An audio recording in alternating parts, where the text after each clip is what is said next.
పరమందున్న మా తండ్రి మరొకసారి మిమ్మల్ని తండ్రి అని పిలవడానికి ఇచ్చినటువంటి భాగ్యాన్ని బట్టి మీకు వందనములు తండ్రి.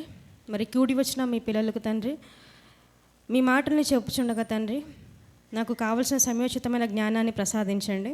అలాగే తండ్రి మీ పిల్లలకు తండ్రి మరి అర్థమయ్యే రీతిగా మీ సత్యవాక్యాన్ని విభజించి చెప్పడానికి నాకు కావలసిన సహాయాన్ని తోడును అనుగ్రహించండి.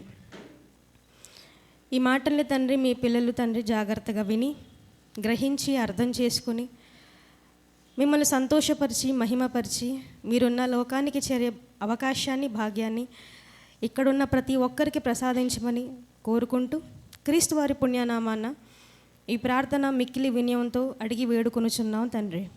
ఆమెన్.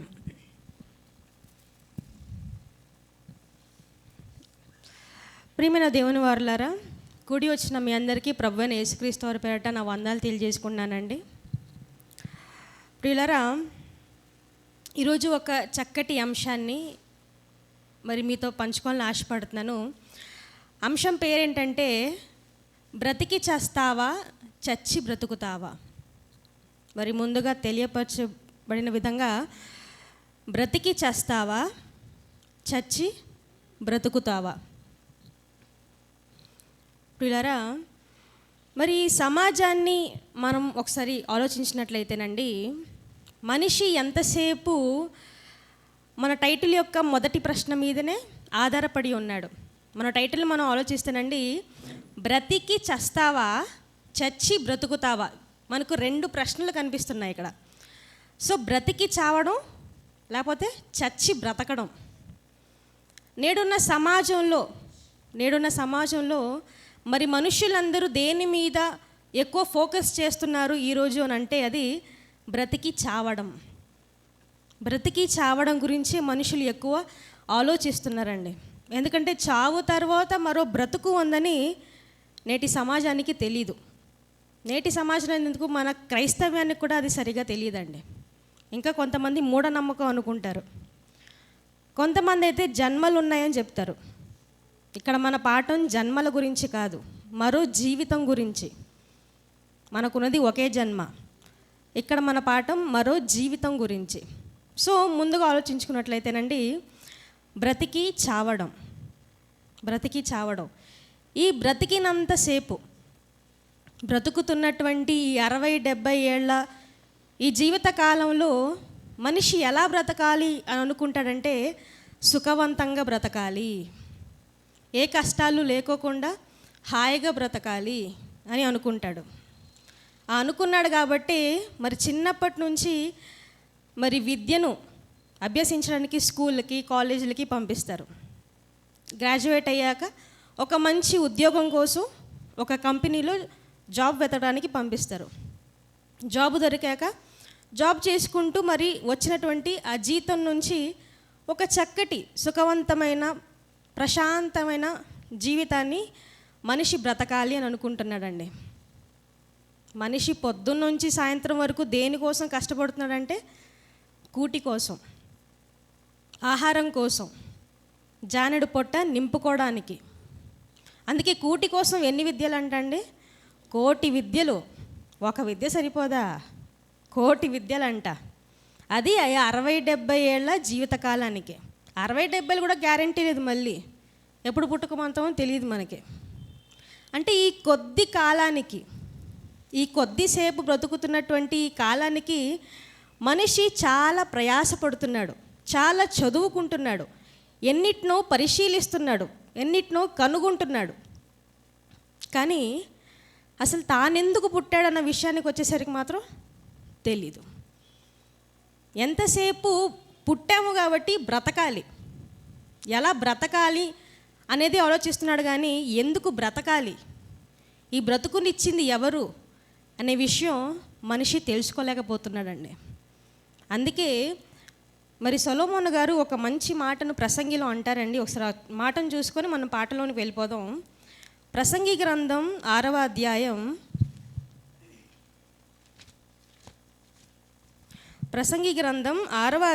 12వ వచనం. ప్రియులారా, ప్రసంగి గ్రంథం 6వ అధ్యాయం 12వ వచనం. నీడవలే తమ దినములన్నీ వ్యర్థముగా గడుపుకొను మనుష్యులు బ్రతుకునందు ఏది వారికి క్షేమకరమైనదో ఎవరికి తెలియను. వారు పోయిన తరువాత ఏమి సంభవించునో వారితో ఎవరు చెప్పగలరు. ఏమండి, ఇక్కడ జ్ఞాని అయిన సొలొమోను గారు ఎంత చక్కటి మాట రాయించండి. నిజంగా నీడవలే ఒక షాడో లాగా తమ దినములన్నీ వ్యర్థముగా, ఈ భూమి మీద బ్రతుకుతున్నటువంటి మనుషులు నీడవలే తమ జీవితాన్ని వ్యర్థముగా గడుపుచున్నారంట. ఎందుకు బ్రతుకుతున్నారో తెలియకుండా వ్యర్థముగా బ్రతుకుచున్నారు. తర్వాత ఏది గడుపుకొను మనుషులు బ్రతుకునందు వారికి ఏది క్షేమకరమైనదో ఎవరికి తెలియను. వారు చనిపోయిన తరువాత ఏమి సంభవించునో వారితో ఎవరు చెప్పగలరు. చనిపోయిన తరువాత ఏమి సంభవించునో వారితో ఎవరు చెప్పగలరు? బైబిల్ని తెలుసుకున్న మనమే చెప్పాలి. ఎందుకంటే చనిపోయాక మరో బ్రతుకుందని చెప్పిన మొట్టమొదటి పుస్తకం ఈ చరిత్రలో ఏదైనా ఉందంటే అది బైబిలేనండి. బైబిలే చెబుతుంది. మరి బైబిల్ కన్నా ముందు సృష్టిలో దేవుడు కొన్ని జీవుల్ని పెట్టాడు. ఆ జీవుల్ని బట్టి దేవుడు మరో బ్రతుకు ఉంది మనిషికి అని చెప్తున్నాడండి. మరి మొట్టమొదటి జీవిగా మనం గొంగలి పురుగును చూసుకోవాలి. ఏమంటే గొంగలి పురుగు అంటే క్యాటర్ పిల్లర్, కన్నడలో కంబ్ళి ఉళ అని చెప్తారు. ఈ గొంగలి పురుగులో మరి ప్రపంచవ్యాప్తంగా ఎన్ని రకాలు ఉన్నాయంటే 17,000 రకాలు ఉన్నాయంట. 17,000 మరి వేరియేషన్స్ ఉన్నాయి ఈ క్యాటర్ పిల్లర్స్లో. ఇవన్నీ తర్వాత సీతాకోక చిలుకలుగా మారిపోతుంది. ఒక క్యాటర్ పిల్లర్ తన జీవితం ఎలా ఉంటుందంటే, దానికి ఒక చిన్న పురుగు అండి, అది చిన్న పురుగు. ఆ పురుగు ఒంటి నిండా రోమాలు ఉంటాయి, చూడ్డానికి అసహించుకుంటారు. తర్వాత మనలాగా రోడ్డు మీద తాపిగా నడవదు, సందుల్లో గుహల్లో ఎవరికి కనిపించకుండా నడుస్తాయండి. అండ్ వాటి జీవితానికి కూడా గ్యారంటీ లేదు. ఏ కాకి చూసింది అనుకోండి తీసుకెళ్ళిపోద్ది, ఏ పక్షి చూస్తే తీసుకెళ్ళిపోద్ది. తర్వాత వాహనాలు రోడ్డు మీద వచ్చాయనుకోండి, వాహనాలు దాని మీద ఎక్కేస్తాయి. ఇంకొంతమంది మనుషులు ఉంటారు, వాటిని తీసుకెళ్ళి ప్రయోగాలు చేస్తారు. అంటే నేను చిన్నప్పుడు ఒకసారి చేశాను అనుకోండి. మా ఏరియా ముందు ఒక గ్రౌండ్ ఉంది. అక్కడ ఎక్కువ చెట్లు ఉండేవి. నేను 3rd స్టాండర్డ్ 2nd స్టాండర్డ్ ఉన్నప్పుడు. అప్పుడు ఈ వేసవికాల సెలవులు వచ్చేవి కదా, మే నెల ఏప్రిల్ నెల. అప్పుడు ఏమయ్యేదంటే గ్రౌండ్ ముందు చాలా ఇది క్యాటర్ పిల్లర్స్ దొరికేవి. అది గ్రీన్ కలర్, మళ్ళీ బ్లాక్ కలర్ వేరే. అవి వచ్చాయనుకోండి ఇంక అంతే దొరద, గోక్కొని చర్మం రాలిపోద్ది అక్కడ. అలాంటివి కాకుండా ఈ గ్రీన్ కలర్ క్యాటర్ పిల్లర్ దొరికేవండి. నేను నా ఫ్రెండ్ ఏం చేసేవాళ్ళంటే ఆ క్యాటర్ పిల్లర్ని కాంపిటీషన్గా ఏరుకునేవాళ్ళం ఒక కప్పులో. అంటే ఎన్ని ఎవరికి దొరికితే వాళ్ళే ఫస్ట్ అన్నే. సో అలాగా నేను వీధికి వెళ్ళి ఆ క్యాటర్ పిల్లర్స్ని ఏరుకునేదాన్ని. ఏరుకొని వచ్చాక ఏం చేసేదానంటే, మా ఇంటి ముందు ఒక గార్డెన్ లాంటిది చేసేవాళ్ళు, కానీ ఇప్పుడు అది లేదు. చేసినప్పుడు ఆ ఇంటి ముందున్న గార్డెన్లో ఒక చెట్టు మీదకి ఆ క్యాటర్ పిల్లర్ని వదిలానండి.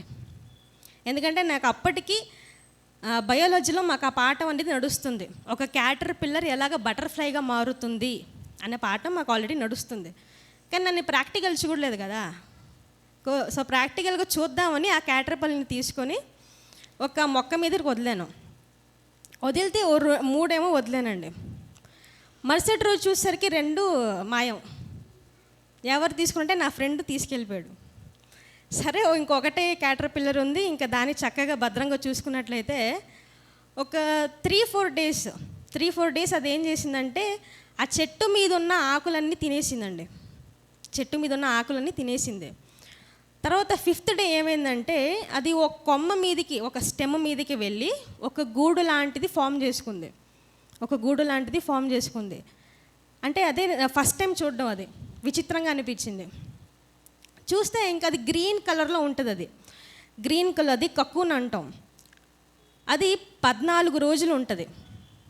ఏది స్థాపించింది, ఏది నిర్మించింది ఆ గూడునంటే ఆ గొంగలి పురుగే గూడును నిర్మించుకుంది. దాంట్లో గొంగళి పురుగు ఏం చేస్తుందంటే నిద్రపోతుంది. 14 రోజులు దానికి తిండి లేదు, 14 రోజులు దానికి ఆహారం లేదు, నీళ్లు లేవు, ఆ గూడులోనే ఉంటుంది. అది ఉండి 15వ రోజు బయటికి వస్తుంది.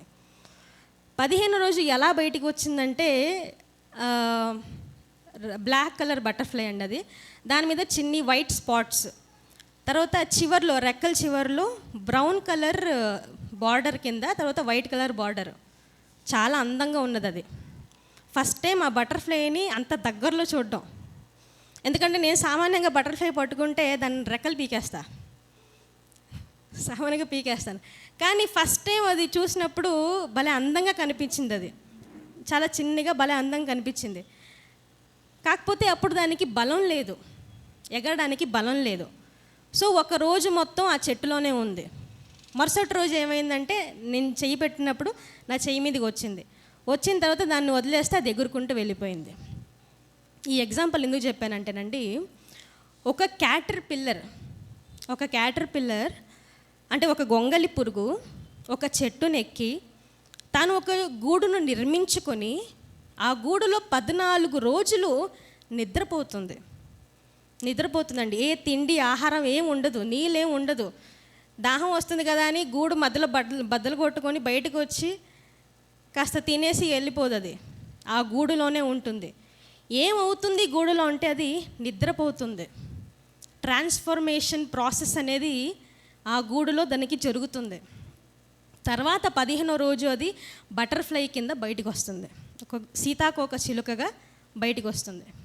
పిల్లరా, మనం ఇక్కడ బాగా ఆలోచిస్తేనండి, అసలు ఆ గొంగలి పురుగుకు మరో జీవితం ఉందన్న విషయం ఎలా తెలుసు ఏమండి? గొంగలి పురుగుకు మరో జీవితం ఉందని ఎలా తెలుసండి? ఈ డౌట్ వచ్చి గూగుల్ని కూడా అడిగాను. దానికి ఎలా తెలుస్తుందని గూగుల్ని అడిగితే అది మాత్రం దానికి అలాగే తెలుస్తుంది అని ప్రాసెస్ మొత్తం చెప్పింది. అంటే గూగుల్ కూడా తెలియదు గొంగలి పురుగు ఎలా సీతాకోక చిలుకగా మారుతున్న విషయం దానికి తెలుసని. ఇవన్నీ దేవుడు దానికి నేర్పించిందండి. దేవుడు దానికి నేర్పిస్తున్నాడు. అంటే ఒక గొంగలి పురుగు తాను సీతాకోక చిలుకగా మారుతుంది. ఎప్పుడు మారుతుంది?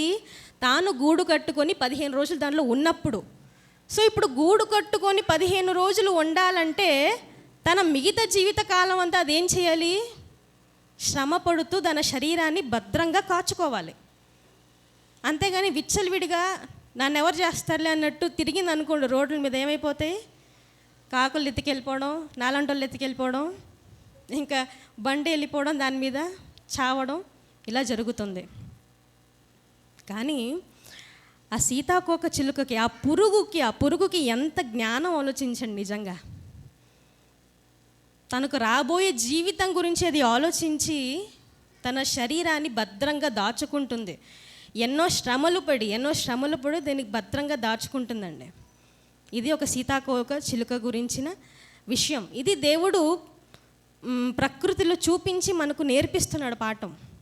ఇది ఒక్క జీవితం కాదు నీకు శాశ్వతం, నువ్వు నిద్రించిన తర్వాత మరో జీవితం ఉంది. అది సీతాకోక చిలుకంతా ఆహ్లాదకరంగా, అందంగా, చాలా బాగుంటుందని దేవుడు చెప్తున్నాడండి. అలాగే మరొక విషయాన్ని గురించి కూడా మనం ఆలోచిస్తేనండి, కొరింథీయులకు రాసిన పత్రిక, మొదటి పత్రిక, కొరింథీయులకు రాసినటువంటి మొదటి పత్రిక 15వ అధ్యాయం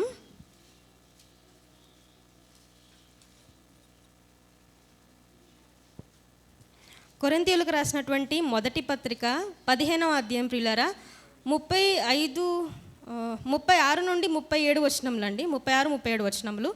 మొదటి కొరింథీ పత్రిక 15వ అధ్యాయం 36-37 వచనములు. ఓ అవివేకి, నీవు విత్తినది చచ్చితేనే గాని బ్రతికింపబడదు కదా. నీవు విత్తుదానిని చూడగా అది గోధుమ గింజ అయినను సరే, మరి ఏ గింజ అయినను సరే, వట్టి గింజనే విత్తుచున్నావు కానీ పుట్టబోవు శరీరమును విత్తుటలేదు. 38 కూడా చదవండి. అయితే దేవుడే తన చిత్త ప్రకారము నీవు విత్తిన దానికి శరీరము ఇచ్చును, మరియు ప్రతి విత్తనముకు దాని దాని శరీరమును ఇచ్చుచున్నాడు. ఏమండి, ఇక్కడ పౌలు గారి దగ్గరికి ఒకళ్ళు వచ్చేసి అడుగుతారండి. ఆ 35వ వచనంలో మనం చూసుకున్నట్లయితే ప్రియులారా, అయితే మృతులు ఎలాగూ లేతురు, వారెట్టి శరీరంతో ఒత్తురని ఒకడు అడుగును. సో ఒక అతను వచ్చి అడుగుతాడు, అసలు మృతులు అంటే చనిపోయిన వాళ్ళు ఎలాగ లెగుస్తారు అని వచ్చి అడిగినప్పుడు ఎంత చక్కటి సమాధానాన్ని మరి పౌలు గారు ఇచ్చారండి. నిజంగా ఓ అవివేకి అని స్టార్ట్ చేస్తూ, నీవు విత్తినది చచ్చితేనే కానీ, అంటే దేని గురించి ఇక్కడ మాట్లాడుతున్నాడు పౌలు గారు అంటే అది ఒక విత్తనం గురించి, ఒక సీడ్ గురించి. ఏమంటే అది విత్తనం ఎంత ఉంటుందండి? ఇంతే ఉంటుంది. ఇప్పుడు మామిడిపళ్ళ సీజన్ కదా, మామిడికాయ ఎంత ఉంటుంది? నా అంత ఉంటుంది ఏంటి? అంత ఎక్కడ ఉండదు, చిన్నగా ఉంటుంది, అరచెయ్యికి సరిపడేంత ఉంటుంది. ఆ ఉన్న మామిడికాయలో గింజ ఎంత ఉంటుంది? మొత్తం చీకితే కొంచెం అరటంక ఇంతేం మిగులుతుంది. కనీసం దేవుడు గింజని చేదుగైనా పెట్టాడండి, లేకపోతే మనిషి అది కూడా కోరుకొని తినేసేవాడు. సో చేదుగా ఉంది కదా అని మనిషి ఏం చేస్తాడు? పడేస్తాడు. భూమి మీద పడేస్తే ఆ విత్తనం భూమిలో ఏమవుతుందంటే భూమిలో కలిసిపోతుంది. భూమిలో కలిసిపోయి డీకంపోజ్ అవుతుంది, అంటే కుళ్ళిపోతుంది. కుళ్ళిపోయిన కొన్ని రోజులకు అది ఒక చిన్న మొలకగా వస్తుంది. ఆ మొలకను మనం జాగ్రత్తగా పెంచితే ఆ మొలక మొక్కై, ఆ మొక్క చెట్టై, ఆ చెట్టు వృక్షమై, తర్వాత మహావృక్షమై ఇంకా కొన్ని ఫలాలను అది మనకు అందజేస్తుందండి. ఒకసారి ఆలోచించండి పిల్లరా, విత్తింది ఇంతే, విత్తనం సైజు ఇంతే, కానీ ఆ విత్తనం మనం అలాగ పక్కన పెట్టేస్తే అది విత్తనంగానే ఉండిపోతుంది. కానీ ఒక్కసారి దాన్ని భూమిలో నాటినప్పుడు దాని యొక్క ఆకారం ఎంత అండి? చాలా పెద్దగా అయిపోతుంది. అంటే అంత పెద్ద ఆకారం ఆ చిన్న విత్తనంలో ఉందా? ఉంది, లేకపోతే ఎలాగొస్తుంది అది? కానీ అంత పెద్ద ఆకారం దానికి రావాలంటే ఆ విత్తనం ఏమవ్వాలి? మట్టిలో పడి చావాలి, అప్పుడే ట్రాన్స్ఫర్మేషన్ అనేది అవుతుంది. సో విత్తనాన్ని గురించి మరి ఇక్కడ విత్తనాన్ని చూపించి పౌలు గారు చక్కగా చెప్పారండి. అలాగే యేసుక్రీస్తు వారు కూడా చెప్తారండి, గోధుమ గింజే వట్టిగా ఉంటే అది వట్టిగానే ఉంటుంది, అది చేస్తేనే విస్తారంగా అది ఫలిస్తుంది అని. అంటే చావు తర్వాత మరో బ్రతుకు ఉందని దేవుడు ఈ నేచర్లో ఈ 2 ఎగ్జాంపుల్ని, అంటే ఒకటి గొంగళి పురుగు ఎగ్జాంపుల్గా, తర్వాత ఒక సీడ్ని, ఒక విత్తనాన్ని ఎగ్జాంపుల్గా పెట్టి దేవుడు మనకు నేర్పిస్తున్నాడండి. ఏమని? చనిపోతే తర్వాత ఒక బ్రతుకు ఉంది అని. ఇంకో విషయం మీరు ఇక్కడ బాగా గమనించవలసింది ఏంటంటేనండి, ఆ గొంగలి పురుగు సీతాకోక చిలుకగా మారింది. దానిలో ఉన్నది ఒకే జీవం, వేరే జీవం ఏం రాలేదు అక్కడ, కాకపోతే ట్రాన్స్ఫర్మేషన్ చెందింది. అలాగే విత్తనంలో ఉన్న జీవమే మొలక మొక్కై తర్వాత వృక్షంగా మారుతుంది. అంటే ఆ విత్తనంలో ఉన్న జీవమే వృక్షానికి కూడా ఉంది. ఆ ఉన్న జీవమే పెరిగి పెద్దదవుతుంది, అంటే ఆకారంలో పెద్దగా అవుతుంది, జీవం అలానే ఉంటుంది. కానీ దాని బాహ్య శరీరం ఏమవుతుందంటే కుళ్ళిపోతుంది, ట్రాన్స్ఫార్మ్ అవుతుంది అనేది మనం గమనించాలి.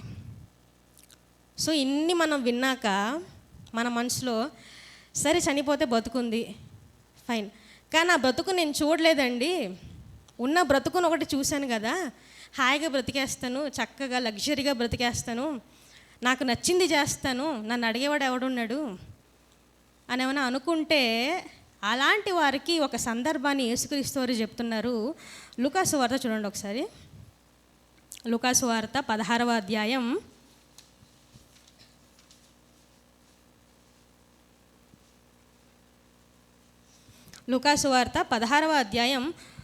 19 నుంచి 23 వచనంలో ప్రియులారా.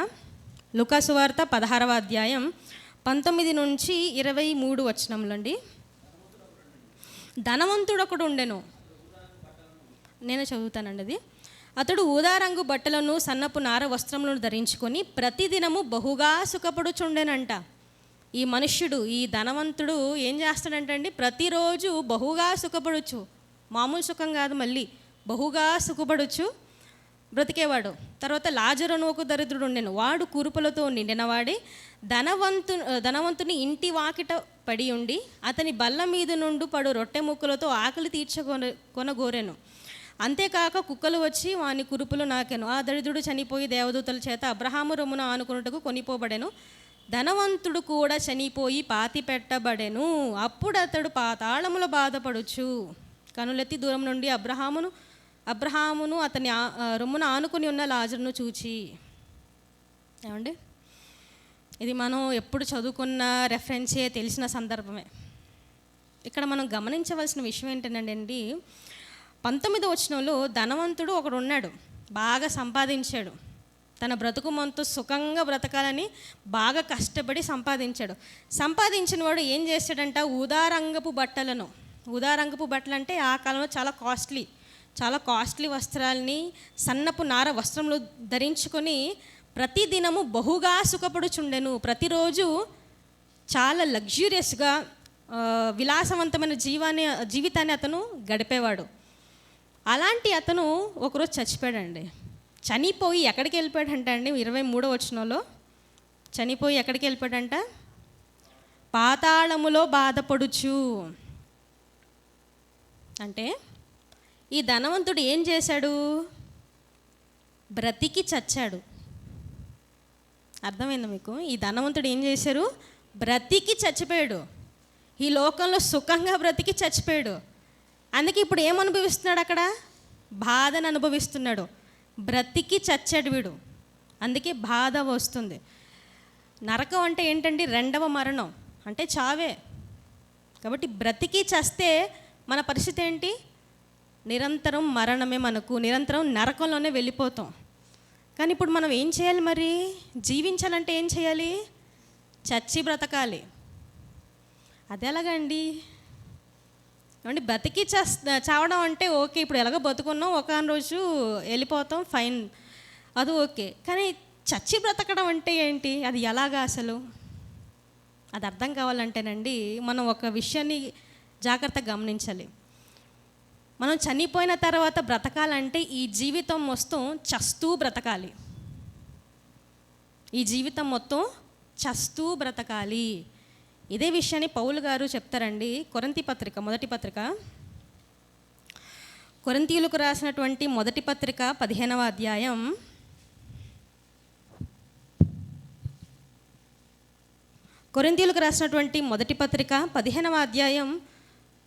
31వ వచనం అండి, 31వ వచనం. మొదటి కొరింథీ పత్రిక 15వ అధ్యాయం 31వ వచనం అండి. సహోదరులారా, మన ప్రభువైన క్రీస్తు యేసునందు మిమ్మును గూర్చి నాకు కలిగి ఉన్న అతిశయముతోడు నేను దినదినమును చచ్చిపోవచ్చునని చెప్పుదును. ఏమండి, పౌలు గారు బ్రతుకుతున్నారండి, చస్తూ బ్రతుకుతున్నారంట. ఆయన దినదినము చనిపోవచ్చున్నాను అంటే రోజు చచ్చిపోవచ్చా? చావు ఒక్కసారి కదా మనకు వచ్చేది, మరేంటి ఇక్కడ అలా రాయించాడు? దినదినము చనిపోవడం అంటే ఏంటో దీనికి క్లారిటీగా 2వ కొరింథీ పత్రికలో ఆయన చెప్తాడండి. ఒకసారి ఆ మాటను కూడా చూసుకుందాం. కొరింథీయులకు రాసిన 2వ పత్రిక 11వ అధ్యాయం, కొరింథీకి రాసినటువంటి 2వ పత్రిక 11వ అధ్యాయం 23 నుంచి 27 వచనముల వరకు, 28 వచనముల వరకు. 2వ కొరింథీ పత్రిక 11వ అధ్యాయం 23 నుంచి 28 వచనములు నేను చదువుతాను. ఓకే. వారు క్రీస్తు పరిచారకుల వెర్రివాని వలె మాట్లాడుచున్నాను. నేను మరీ ఎక్కువగా క్రీస్తు పరిచారకుడును, మరీ విశేషముగా ప్రయాసపడి తిని, మరి అనేక పర్యాయములు చెరసాలలో ఉంటిని, అపరిమితముగా దెబ్బలు తింటిని, అనేక మారములు ప్రాణాపాయములో ఉంటిని, యూదుల చేత 5 మారులు 1 తక్కువ 40 దెబ్బలు తింటిని, 3 మారు బెత్తములతో కొట్టబడి తిని, ఒక్కసారి రాళ్లతో కొట్టబడి తిని, 3 మారు ఓడపగిలి శ్రమపడి తిని, ఒక రాత్రింబగలు సముద్రములోనే గడిపి తిని, అనేక పర్యాయములు ప్రయాణములోను, నదుల వలనైన ఆపదలలోను, దొంగల వలనైన ఆపదలలోను, నా స్వజనుల వలనైన ఆపదలలోను, అన్యజనుల వలనైన ఆపదలోను, పట్టణములో ఆపదల్లోనూ, అరణ్యములో ఆపదలలోనూ, సముద్రములో ఆపదలలోనూ, కపట సహోదరుల వలన ఆపదలలోనూ ఉంటిని. ప్రయాసముతో, కష్టములతోనూ, తరచుగా జాగరణములతోనూ, ఆకలి దప్పులతోనూ, తరచుగా ఉపవాసములతోనూ, చలితోనూ, దిగంబరత్వముతోనూ ఉంటిని. ఇంకనూ చెప్పవలసిన అనేకములు ఉన్నవి. మనకు చదువుతుంటేనే అలసట వచ్చేస్తుందండి ఇక్కడ.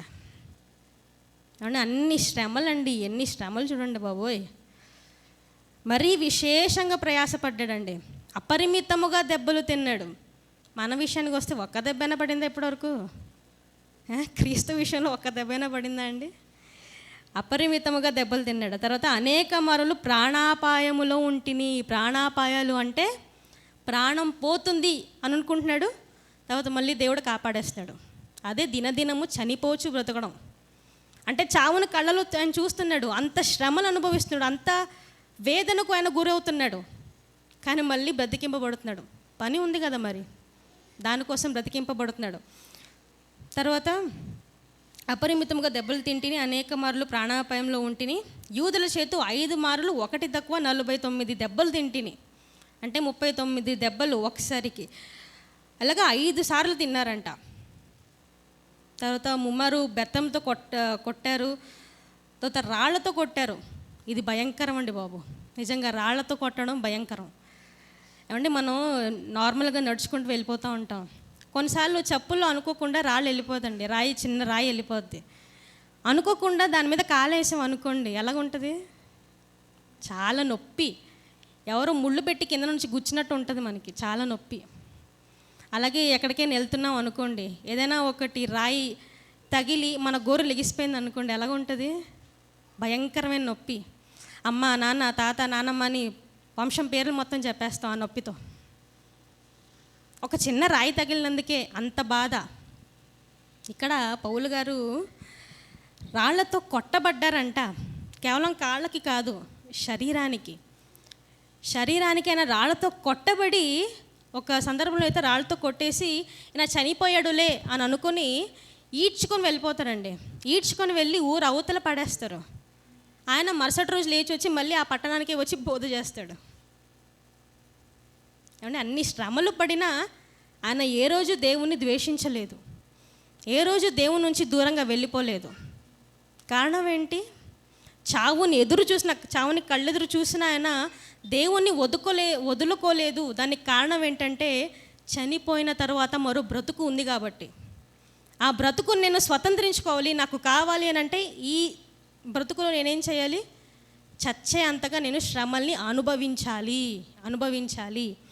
అని చెప్తున్నాడండి. తర్వాత చాలా విషయాల్లో మనకు ఆయనకి ఆపదలు అనేది కలుగుతుందండి. తర్వాత 28వ వచనంలో మనం చూసుకున్నట్లయితేనండి, 28వ వచనంలో ఇవన్నీగాక సంఘములన్నిటిని గూర్చిన చింత కూడా నాకు ఒకటి కలిగి ఉన్నది. ఈ భారము దినదినము నాకు కలుగుచున్నది. ఈ భారము దినదినము ప్రతిరోజు కలుగుచున్నది. సంవత్సరానికి ఒక్కసారి కాదు, నెలకు ఒక్కసారి కాదు, దినదినము. అంటే పౌలు గారు ఆయన పడిన ప్రయాసం ఎన్ని రోజులు అంటే దినదినము ప్రతిరోజు ఆయన చస్తూ బ్రతుకుతున్నాడండి. అలాగే పౌలు గారు మాత్రమే కాదు, యేసుక్రీస్తు వారు కూడా ఆయన విషయంలో హెబ్రీలకు రాసినటువంటి పత్రిక 5వ అధ్యాయం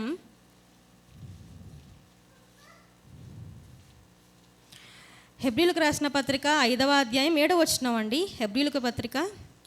హెబ్రీలకు రాసినటువంటి పత్రిక 5వ అధ్యాయం 7వ వచనం.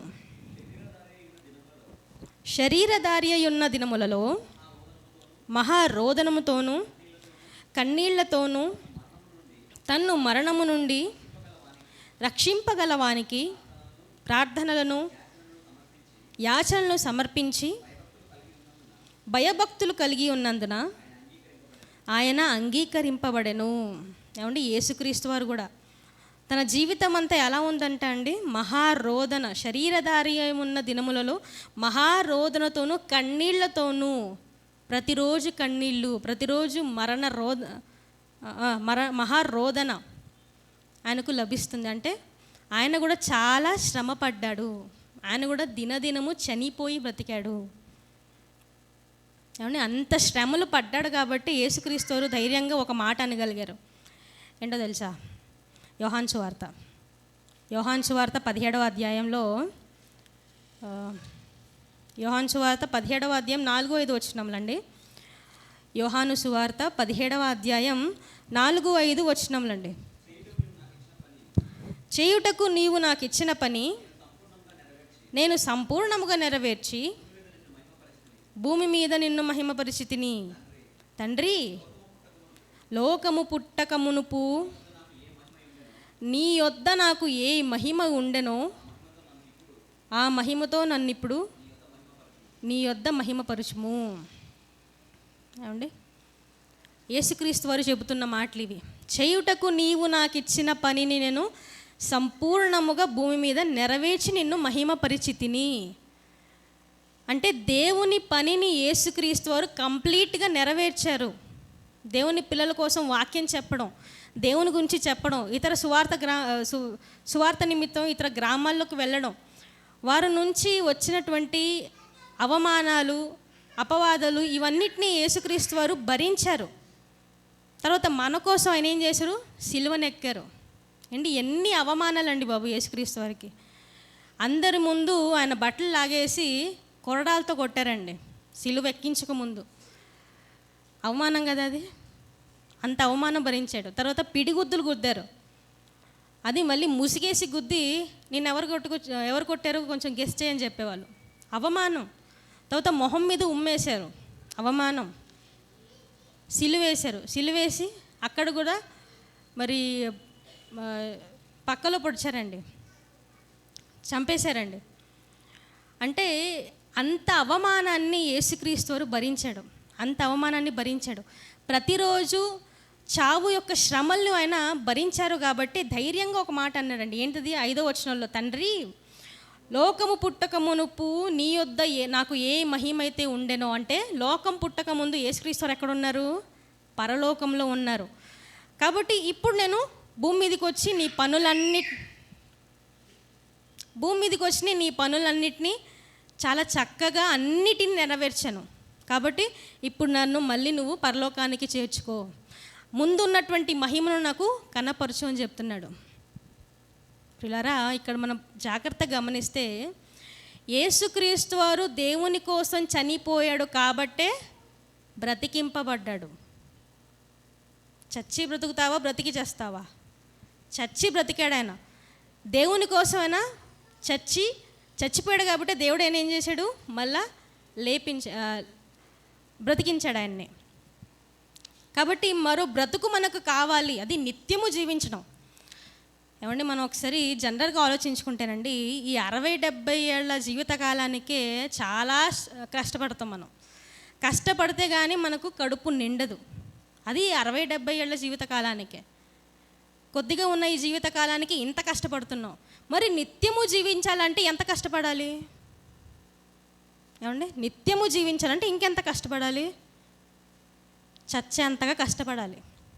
అప్పుడే ఆ నిత్య జీవం మనకు లభిస్తుంది. ఇలాగా 1వ శతాబ్దపు క్రైస్తవ్యం కూడా అనుకుందండి. అందుకే వాక్యంలో వాళ్ళు ఎప్పుడు బలపడుతూ ఉన్నారు.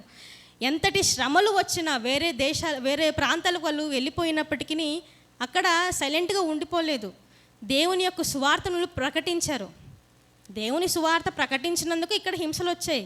అందుకే వేరే ఊరికి పారిపోయారు. కానీ అక్కడ పారిపోయి సైలెంట్గా ఉన్నారా? లేదండి, దేవుని కోసం చెబుతూనే ఉన్నారు. ఎందుకు? కారణం ఏంటి? వారు రాబోయే ఆ యొక్క పునాదులు గల పట్టణం మీద వాళ్ళు దృష్టిని ఉంచారు. చనిపోయాక నిత్యము జీవించే ఒక బ్రతుకు ఉంది. ఆ బ్రతుకు నాకు కావాలంటే నేను ఈ భూమి మీద ఏం చేయాలి? శ్రమ పడాలి. శ్రమ పడితేనే నాకు దొరుకుతుంది. అందుకే అపోస్తలులైనటువంటి పేతురు, యోహాన్లు కూడా అండి, వాళ్ళకి శ్రమలు వచ్చినప్పుడు ఏమనుకుంటారో ఆ మాటను ఒకసారి రాయించారు. అపోస్తల కార్యంలో 5వ అధ్యాయం, అపోస్తల కార్యములు 5వ అధ్యాయం 40, అపోస్తల కార్యంలో 5వ అధ్యాయం 40-41 వచనంలో, 41-42 వచనంలో. అపోస్తల కార్యములు 5వ అధ్యాయం 40, 41, 42 వచనములండి. వారు అతని మాటకు సమ్మతించి అపోస్తలులను పిలిపించి కొట్టించి యేసు నామమును బట్టి బోధింపకూడదని ఆజ్ఞాపించి వారిని విడుదల చేసిరి. ఆ నామము కొరకు అవమానము పొందుటకు పాత్రులని ఎంచబడినందున వారు సంతోషించుచు మహాసభ ఎదుట నుండి వెళ్ళిపోయి ప్రతిదినము దేవాలయములోను ఇంటింట మానక బోధించుచు యేసే క్రీస్తుని ప్రకటించుచుండిరి. ఏమండి, ఇక్కడ మన సందర్భాన్ని ఆలోచిస్తేనండి, మరి సందర్భం ఏంటంటే ఇక్కడ యోహాను అలాగే పేతురు గారు వీరు వచ్చి వాక్యాన్ని ప్రకటిస్తారండి. సందర్భం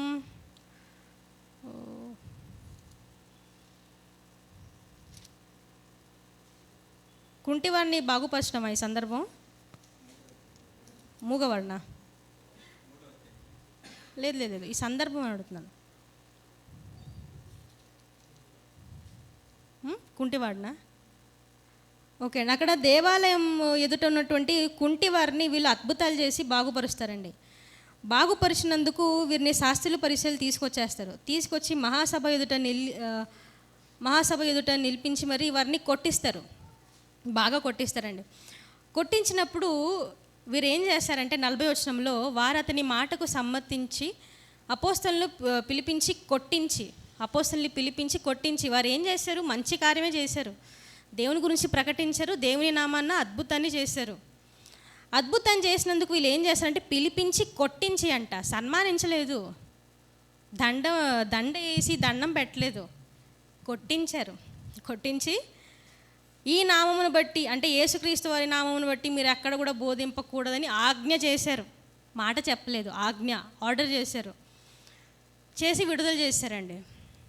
కానీ వీరేమనుకున్నారంట అండి, మహాసభ ఎదుట వచ్చేసి కొట్టిస్తే ఎవరికైనా ఎలా ఉంటుంది అండి? అందరి ముందు ఒక 10 మంది ఉన్నారండి, 10 మంది ముందు మిమ్మల్ని పాయింట్అవుట్ చేసి ఒక మాట అంటే మీకు ఎలా ఉంటుంది? అవమానం వచ్చేస్తుంది. అదే చర్చిలో ఎవరైనా అన్నారనుకోండి, నెక్స్ట్ వీక్ చర్చికి రావడం మానేస్తారు మహనీయులు. అంటే అవమానం. కానీ ఇక్కడ మహాసభ ఎదుట వారిని కొట్టించారంట. కొట్టించి మరి మీరు ఎప్పుడు ఈ వాక్యాన్ని చెప్పకూడదని చెప్పినప్పుడు వారు 41వ వచనంలో అండి, ఆ నామము కొరకు అవమానము పొందుటకు పాత్రులని ఎంచబడి, అంటే యేసుక్రీస్తు వారి నామము కొరకు అవమానం పొందడం పాత్ర అంటే భాగ్యం అని ఎంచుకున్నారు. యేసుక్రీస్తు వారి కోసం దేవుని పనిలో శ్రమలు పొందడం, అవమానం పొందడం అది భాగ్యమని ఎంచుకున్నారు. భాగ్యమని ఎంచుకొని వారు సంతోషించి ఆ మహాసభ ఎదుట నుంచి వెళ్ళిపోయారు. ఏమండి, శ్రమలు వచ్చాయండి.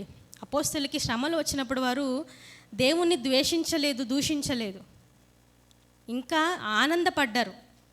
అంటే మనం దేవుని సేవలో ఉన్నప్పుడు మనకేం రావాలి? శ్రమలు రావాలి. రాకపోతే అసలు దేవుని పని చేస్తున్నావా లేదా మనకు డౌట్ రావాలి. ఏమండి, ఎందుకు శ్రమలు రావాలని చెప్తున్నాను తెలుసా? ఎందుకంటే హెబ్రీ పత్రిక 11వ అధ్యాయం ఒకసారి చూడండి. హెబ్రీ పత్రిక 11వ అధ్యాయం 36 నుంచి 39 వచనములు. హెబ్రీ పత్రిక 11వ అధ్యాయం 36 నుంచి 39 వచనములు నేను చదువుతాను. మరికొందరు తిరస్కారములను, కొరడా దెబ్బలను, మరి బంధకములను, ఖైదీలను అనుభవించి రాళ్లతో కొట్టబడిరి, రంపములతో కొయ్యబడిరి. రంపములు అంటే ఇవి గర్గస అంటారు కదా, అంటే ఈ కార్పెంటర్స్ యూజ్ చేస్తారు కొయ్యడానికి. ఆ రంపములతో కొయ్యబడిరి, శోధింపబడిరి, ఖడ్గములతో చంపబడిరి, గొర్రె చర్మములను, మేక చర్మములను వేసుకొని దరిద్రులై ఉండి శ్రమపడి హింస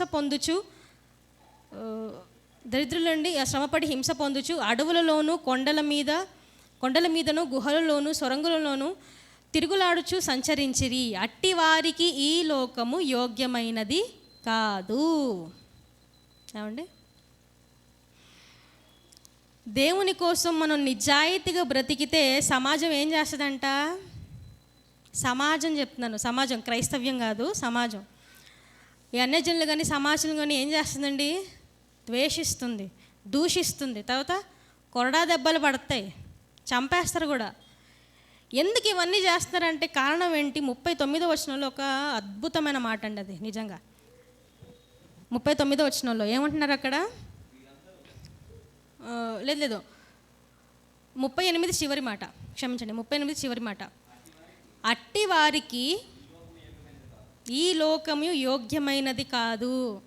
అంటే దేవుని కోసం మరి చాలా కష్టపడిన వారికి, పవిత్రంగా బ్రతికిన వారికి ఈ లోకం అనేది యోగ్యమైనది కాదు.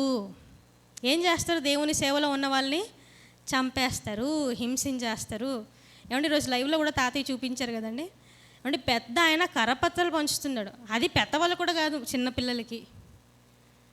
చిన్నపిల్లలకి పంచుతుంటే వాళ్ళు ఏం చేశారండి? నిజంగా ఆ బ్యాగ్లో లాగేసుకుని, ఈ బ్యాగ్లో ఉన్నవని కింద పడేసి అతన్ని కొట్టి, అవమానం. ఇవన్నీ అవమానాలు క్రైస్తవ్యం మనం భరించాలి. అటువంటి అవమానాలు మనకు రావాలి. అప్పుడే మనం క్రీస్తులో ఉన్నారని.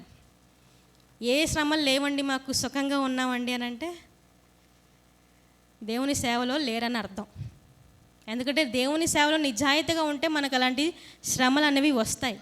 అవి మనం భరించాలి. ఈ బ్రతుకునందు మనం దేవుని కోసం చావాలి. అప్పుడే మనకు నిత్య జీవం దొరుకుతుంది. అప్పుడే మనకు నిత్య జీవం అనేది దొరుకుతుందండి. ఈ విషయంలోనే యేసుక్రీస్తు ఒక మాట అన్నారు. మార్కు సువార్త 8వ అధ్యాయం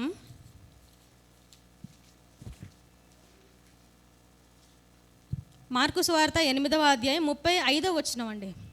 మార్కు సువార్త 8వ అధ్యాయం 35వ వచనం. తన ప్రాణమును రక్షించుకొనగోరువాడు దానిని పోగొట్టుకును, నా నిమిత్తమును సువార్త నిమిత్తమును తన ప్రాణమును పోగొట్టుకొనువాడు దానిని రక్షించుకొనును. ఏమండి, ఈ లోకం కోసం మన ప్రాణాన్ని రక్షించుకుంటే మనం ఏమైపోతాం? ఈ ప్రాణాన్ని పోగొట్టేసుకుంటాం, అంటే నరకానికి వెళ్ళిపోతాం అని. తర్వాత ఏమన్నాడు ఆయన? నా నిమిత్తం అంటున్నాడు. అంటే దేవుని యొక్క సేవ నిమిత్తం, సువార్త నిమిత్తం ఎవరైతే తన ప్రాణమును పోగొట్టుకుంటారో వారు రక్షింపబడతారు. అంటే దేవుని కోసం ఈ యొక్క చిన్ని బ్రతుకులో ఎవరైతే శ్రమలు అనుభవిస్తారో, చస్తారో వారికే నిత్య జీవం, వారికి మాత్రమే నిత్య జీవం అనేది లభిస్తుంది. ఏమండి, అంటే మనం ఈ బ్రతుకుతున్నటువంటి ఈ చిన్ని జీవితాల్లో మనం ఏం చేయాలంటే దేవుని కోసం బ్రతకాలి, యథార్థంగా బ్రతకాలి. శ్రమలు రావాలి, వచ్చినప్పుడు మీరు ఏం చేయాలి? అయ్యో నాకే రావాలా అన్నట్టు కాకుండా, అమ్మయ్య నాకు వచ్చింది. దేవుని సేవలో శ్రమ, మరి మీరే వెళ్ళి ఏదో ప్రాబ్లం క్రియేట్ చేసుకొని నాకు దేవుని సేవలో వచ్చిందని చెప్పకూడదు. మొన్న ఆ మధ్యన ఎవరు కరపత్రాలు తీసుకెళ్ళి హైందవుల గుడుల మీద పంచుతున్నారంట. మళ్ళీ అందులో కరపత్రంలో ఏముందంటే కీర్తనలు 115వ అధ్యాయం అది ఉంది కదా, విగ్రహాలు మాట్లాడవు, ఒట్టివి, కళ్ళున్న చూడు అవి, అలాంటి వాక్యాన్ని ముద్రించి కరపత్రాలు పంచారంట. అక్కడ ఉన్న వాళ్ళు ఊరుకుంటారేంటి? అది గుడి ముందు వాళ్ళు తీసుకొచ్చి శుభ్రంగా పోలీస్ స్టేషన్లో అప్పగిస్తే వాళ్ళు శుభ్రంగా చితకబాదారు, చెరసాల్లో పెట్టించారు. పెట్టిస్తే ఇతను ఏమంటున్నాడంటే దేవుని కోసం నేను శ్రమలు పడ్డాను, నేను నిజమైన క్రైస్తవుడిని. అది శ్రమ? నీకు నువ్వే గొయ్యి తీసుకొని నువ్వు పడితే అది శ్రమ అంటారు ఎవరైనా? దేవుని కోసం యథార్థంగా బ్రతకాలి. యథార్థంగా బ్రతుకున్నప్పుడు ఆటోమేటిక్గా శ్రమలు వస్తాయండి, ఆటోమేటిక్గా శ్రమలు వస్తాయి. మనం శ్రమ పడితేనే పరలోకం కాబట్టి. ఏమండి, ఒక విషయాన్ని మీకు చెప్తానండి. దీన్ని బటర్ఫ్లై ఎఫెక్ట్ అంటారు. ఓకే, బటర్ఫ్లై ఎఫెక్ట్ మీరు ఎంతమంది విన్నారో తెలీదు. ఈ బటర్ఫ్లై ఎఫెక్ట్ ఏంటంటే, బటర్ఫ్లై ఎంత ఉంటుంది? సీతాకోకచిలుక చిన్నది ఉంటుంది. ఈ బటర్ఫ్లై అంట ఈ అమెజాన్ అడవులు ఉన్నాయి కదా, అంటే బ్రెజిల్లో ఉంటుంది అమెజాన్ అడవులు. ఈ అమెజాన్ అడవుల నుంచే నేటి ఈ వరల్డ్కి, ఈ యొక్క ఈ భూలోకానికి 70% ఆక్సిజన్ అనేది సప్లై అవుతుంది. అది దేని నుంచి అంటే అది అమెజాన్ అడవుల నుంచి సప్లై అవుతుంది. ఈ యొక్క అమెజాన్ అడవులు ఎలా సృష్టింపబడ్డాయి అని అంటే, మరి డైనోసార్ని అంతించడానికి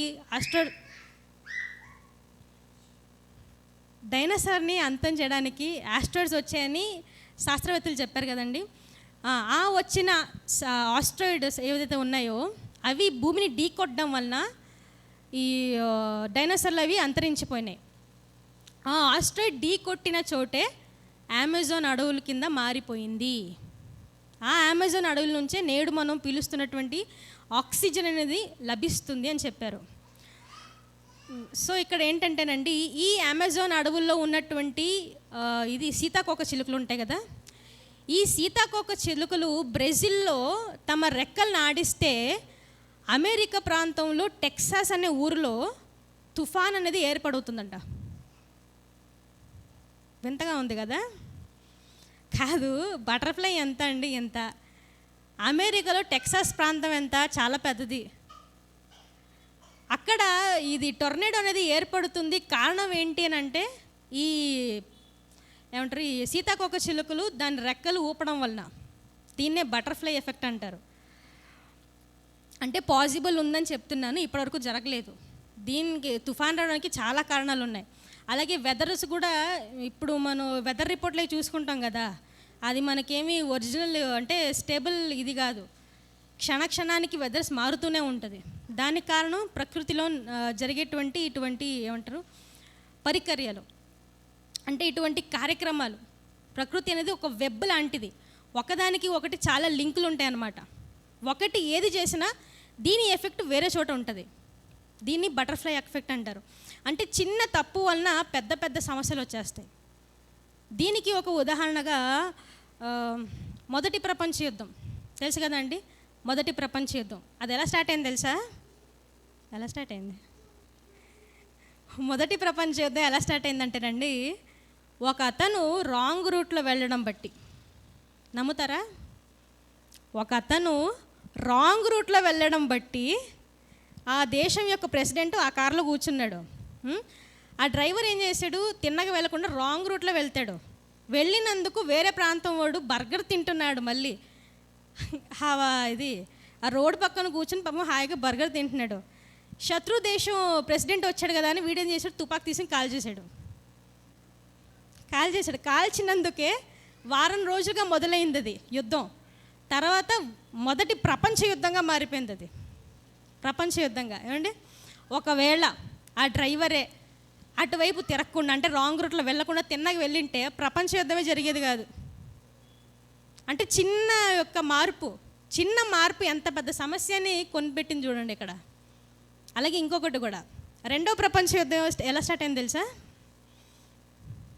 ఎలాగంటే ఒక కుర్రవాడు మరి తను కాలేజ్లో చదవాలని, ఫైన్ ఆర్ట్స్ డిగ్రీ చేయాలని ఒక కాలేజీకి అతను అప్లికేషన్ పెడతాడండి.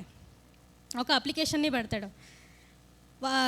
ఫస్ట్ టైం పెట్టినప్పుడు రిజెక్ట్ చేస్తారు, ఆ కాలేజ్ వాళ్ళు రిజెక్ట్ చేస్తారు. సరే అని రెండోసారి కూడా అప్లికేషన్ పెడతాడు, రెండోసారి కూడా రిజెక్ట్ చేస్తారు. ఇతనికి ఏమనిపించిందో తెలియదు, తిన్నగా ఆర్మీలోకి వెళ్ళిపోయాడు.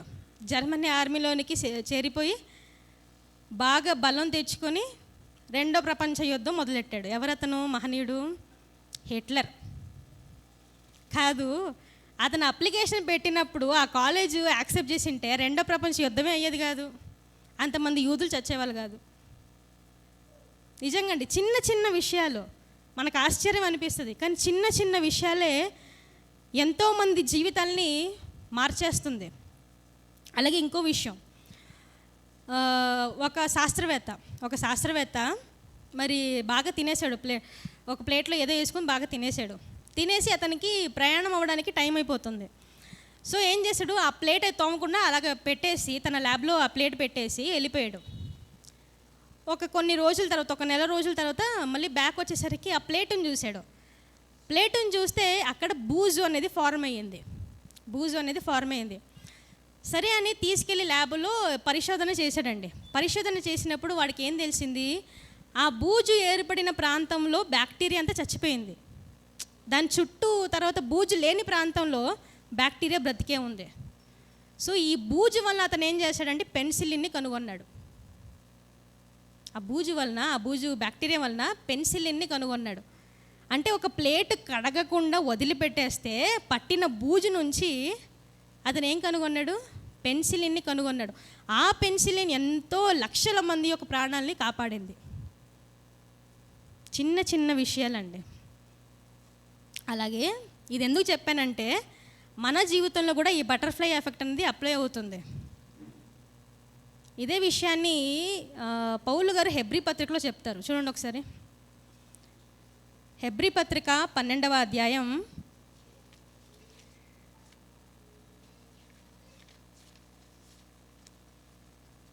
12వ అధ్యాయం 2వ వచనం అండి. హెబ్రీ పత్రిక 12వ అధ్యాయం 2వ వచనం ప్రియులారా. సులువుగా చిక్కుపెట్టు పాపములను విడిచిపెట్టి విశ్వాసమునకు కర్తయు దానిని కొనసాగించువాడునైన యేసు వైపు చూచుచు మన ఎదుట ఉంచబడిన పందెములో ఓపికతో పరిగెత్తుదుము. చాలండి. ఏమండి, మన జీవితాలు కూడా ఎలా నాశనం అయిపోతాయంట, మనం కూడా నరకానికి ఎలాగ వెళ్ళిపోతామంట? సులువుగా చిక్కుపెట్టు పాపాలు, బటర్ఫ్లై ఎఫెక్ట్. అంటే ఈ చిన్న చిన్ని పాపాలు ఏవైతే ఉన్నాయో ఇవే మనకు ఇరికించేస్తాయి దేవుని ముందు. ఇవే మనల్ని దోషులుగా నిలవబెట్టేస్తుందండి. అండ్ మన జీవితం కూడా ఎంతదండి? చిన్న జీవితకాలం. క్షణమాత్రం ఉండు మా చులకన శ్రమ అంటారు పౌలు గారు. అంత శ్రమపడిన ఆయనే క్షణమాత్రం ఉండు మా చులకని శ్రమ అంటాడు. ఎందుకు? జీవితకాలం చాలా చిన్నది. ఈ చిన్ని జీవితకాలంలో నేను శ్రమ పడాలి కాబట్టి దీని ఎఫెక్ట్ ఏముంటుంది? నాకు నిత్య జీవం దొరుకుతుంది, పెద్ద రిజల్ట్. అంటే మనం చిన్ని పని చేస్తే ఏమొస్తుంది? ఇక్కడ పెద్ద రిజల్ట్ అనేది వస్తుంది. ఈ చిన్ని జీవితకాలంలో మనం శ్రమలు అనుభవిస్తే పెద్ద రిజల్ట్కి ఏమొస్తుంది? మనకు పరలోకం అనేది లభిస్తుంది. అందరికి అర్థమవుతుందా అండి? ఓకే. కొరింథీయులకు రాసిన 2వ పత్రిక 2వ కొరింథీ పత్రిక 4వ అధ్యాయం. కొరింథీయులకు రాసినటువంటి 2వ పత్రిక 4వ అధ్యాయం 16వ వచనం ప్రియులారా. 2వ కొరింథీ పత్రిక 4వ అధ్యాయం 16, 17, 18. కొరింథీయులకు రాసినటువంటి 2వ పత్రిక 4వ అధ్యాయం 16, 17, 18 వచనములండి. కావున మేము అధైర్యపడము, మా బాహ్య పురుషుడు కృషించుచున్నను ఆంతర్య పురుషుడు దినదినము నూతన పరచబడుచున్నాడు. ఒక నిమిషం అంకుల్. సో ఇక్కడ ఈ 16వ వచనాన్ని మనం గమనిస్తేనండి, మా బాహ్య పురుషుడు కృషించిపోయినను అంటే దేవుని సేవలో మనం శ్రమలు పడితే ఈ బాహ్య శరీరం ఏమవుతుంది? హెల్తీగా ఉండదు, కృషించిపోతుంది. ఇలా దేవుని సేవలో మన శరీరం కృషించిపోతే అప్పుడు మన ఆంతర్య పురుషుడు ఏమవుతున్నాడంట? దినదినము నూతన పరచబడుచున్నాడు, కొత్త జీవితం పొందడానికి సిద్ధమవుతున్నాడు. ఎంత చక్కగా ఉందండి నిజంగా ఈ మాట. తర్వాత 17వ వచనం. మేము దృశ్యమైన వాటిని చూడక అదృశ్యమైన వాటిని నిదానించి చూచుచున్నాము గనుక క్షణమాత్రముండు మా చులకని శ్రమ మా కొరకు అంతకంతకు ఎక్కువగా నిత్యమైన మహిమ భారమును కలుగజేయుచున్నది. ఎలా అనగా దృశ్యమైనవి అనిత్యములు, అదృశ్యమైనవి నిత్యములు. ఏమండి, మేము దృశ్యమైన వాటిని చూడక అంటే మా కంటికి కనిపిస్తున్నటువంటి ఈ బాహ్య ప్రపంచాన్ని ఆశించక, మోహించక, ఈ యొక్క పాపపు బ్రతుకును మనం బ్రతకకుండా అదృశ్యమైన వాటిని నిదానించి చూచుచున్నాము. అదృశ్యంగా ఏముంది ఇప్పుడు మనకు? పరలోకం, నిత్య జీవం అనేది అదృశ్యం. కాబట్టి బ్రతుకుచ్చినటువంటి మనం క్రైస్తవులుగా క్రీస్తును ధరించుకొని బ్రతుకుతున్నటువంటి మనం కంటికి కనిపించే ఈ బాహ్య ప్రపంచాన్ని మనం ఏం చేయాలి? విడిచిపెట్టాలి. వీటి మీద మనకు దృష్టి ఉండకూడదు. ఎక్కడ ఉండాలి మన దృష్టి? కనిపించని ఒకటి ఉంది, అదృశ్యమైన వాటిది, నిత్య జీవం. దానిని మనం నిదానించి చూడాలి. అలా నిదానించి చూస్తున్నాడు గనుకనే పౌలు గారు చూడండి ఎంత చక్కగా రాశాడు ఇక్కడ. మేము అదృశ్యమైన వాటి అంటే ఈ లోకాన్ని మేము చూడకుండా పరలోకాన్ని మనం నిదానించి చూస్తున్నాము కాబట్టే క్షణమాత్రముండు మా చులకని శ్రమ అన్నాడు. అంటే దేవుని కోసం పడ్డ ఎటువంటి శ్రమలైనా ఎప్పుడు మనం భరించగలం అంటే మనం దృష్టి పరలోకం వైపు ఉన్నప్పుడే. మన దృష్టి పరలోకం వైపు ఉన్నప్పుడే, ఈ లోకాన్ని ఆశించనప్పుడే మనకు మన శ్రమలన్నీ పెద్ద శ్రమలుగా అనిపించదండి. చులకని శ్రమలుగానే అనిపిస్తుంది.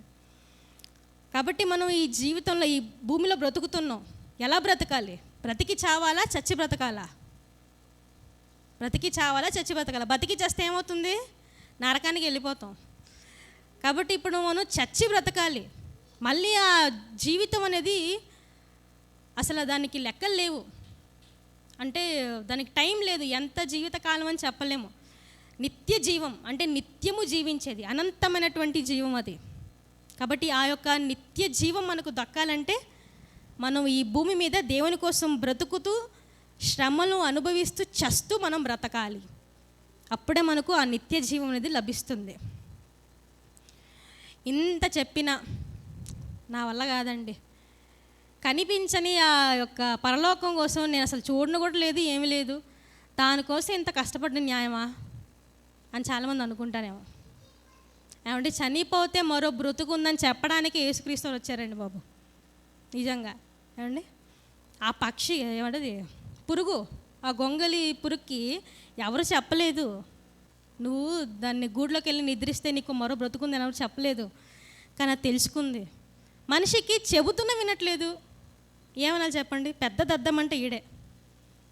ఏమండి, మనిషికి రుజువు చేయడానికి యేసుక్రీస్తు వారు వచ్చారు. యేసుక్రీస్తు వారు వచ్చి దేవుని కోసం బ్రతికి చనిపోయి తిరిగి లేచాడు. ఎందుకు?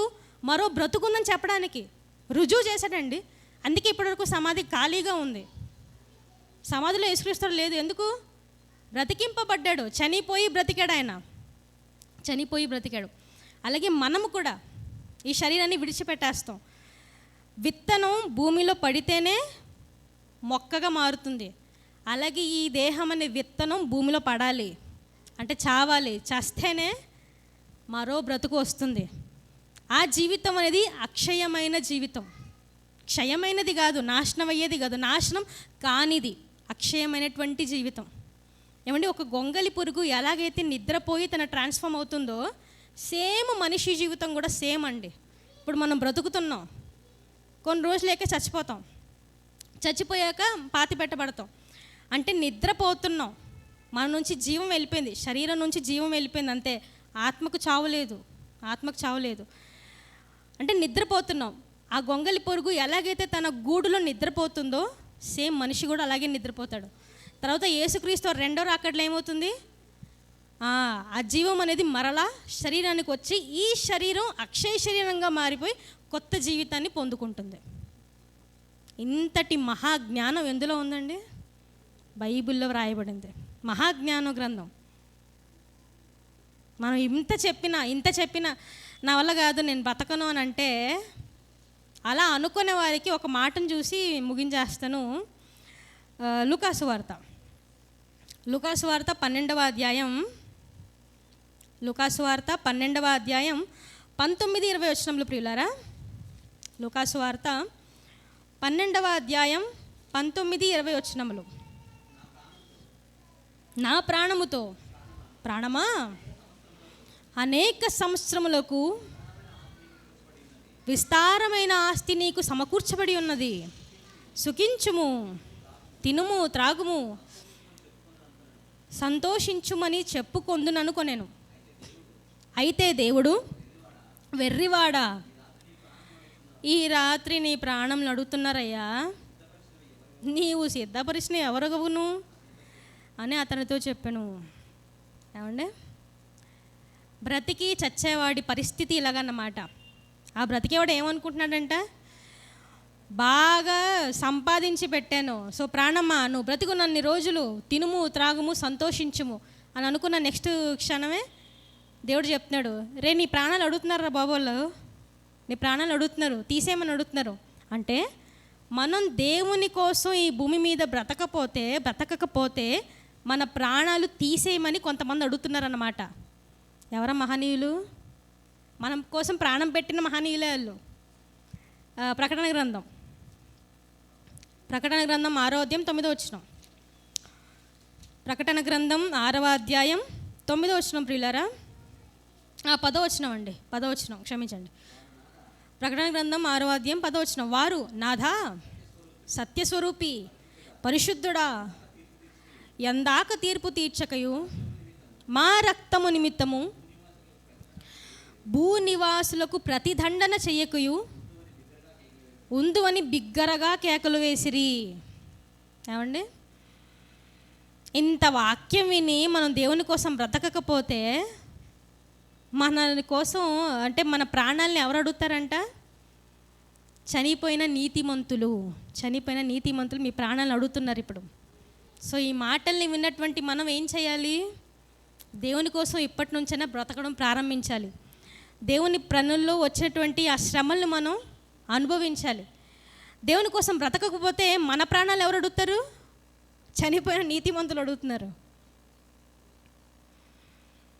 కాబట్టి ప్రియులారా, ఈ వాక్యాన్నంతటిని విన్నటువంటి మీరు మరి దేవుని కోసం నిరంతరం ఆయన సేవలో ఉంటూ ఆయన్ను మహిమపరుస్తూ పనులు మహిమపరుస్తూ ఎంతటి శ్రమలు వచ్చినా వాటిని భరిస్తూ దేవుని కోసమే వచ్చిందని ఒక గొప్ప భాగ్యంగా దాన్ని ఎంచుకొని మరి దేవుని పనులు ఎప్పుడు మనం బలపడాలని ప్రేమపూర్వకంగా మిమ్మల్ని కోరుకుంటూ మిమ్మల్ని హెచ్చరిస్తూ నేను హెచ్చరించుకుంటూ పాఠం అందరికీ అర్థమైందని భావిస్తున్నాను.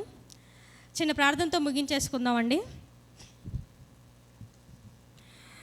దయగలిగిన మా కన్న తండ్రి దేవా, మరొకసారి మిమ్మల్ని తండ్రి అని పిలుచుకోవడానికి మరొక అవకాశాన్ని మాకు దయచేసిన విధానాన్ని బట్టి మీకు వందనములు తండ్రి. మరి కూడి వచ్చిన మీ పిల్లలకు తండ్రి మీ మాటలను చెప్పాను, అర్థమయ్యే రీతిగానే చెప్పాను తండ్రి. ఈ మాటల్ని విన్నటువంటి మేము తండ్రి విని విడిచిపెట్టే వరకు కాకుండా తండ్రి విన్న యొక్క మాటల యొక్క సారాన్ని మేము గ్రహించుకొని తండ్రి మా మనసులో ఉంచుకొని మా జీవితాంతం తండ్రి తుది శ్వాస వరకు తండ్రి మీకోసం తండ్రి నమ్మకంగా బ్రతికి ఎన్ని శ్రమలు వచ్చినా ఎన్ని కష్టాలు వచ్చినా తండ్రి మీ యందు మేము ఆనందించుచు తండ్రి, అలాగే మా మరణం కూడా మీ సేవలోనే వచ్చు భాగ్యాన్ని ఇక్కడున్న ప్రతి ఒక్కరికి ప్రసాదించమని కోరుకుంటున్నాం. అలాగే తండ్రి ఇంతటి మహాజ్ఞానాన్ని తండ్రి మాకు నేర్పించిన తాతయ్య గారికి మంచి ఆయుష్ను ఆరోగ్యాన్ని ప్రసాదించమని వేడుకుంటూ, సంఘంలో అనారోగ్యంతో బాధపడుతున్న వారికి మీ చిత్తమున్న ఎడల ఆరోగ్యాన్ని ప్రసాదించమని ప్రాధేయపడుతూ, మరొకసారి మీ చిత్తమున్న ఎడల మిమ్మల్ని తండ్రి అని పిలవడానికి భాగ్యాన్ని ఇస్తారని నమ్ముతూ, క్రీస్తు వారి పుణ్యనామాన ఈ ప్రార్థన మీకు మిక్కిలి వినయంతో సమర్పించి అడిగి వేడుకొనుచున్నాం తండ్రి. ఆమెన్. అందరికీ వందనాలండి.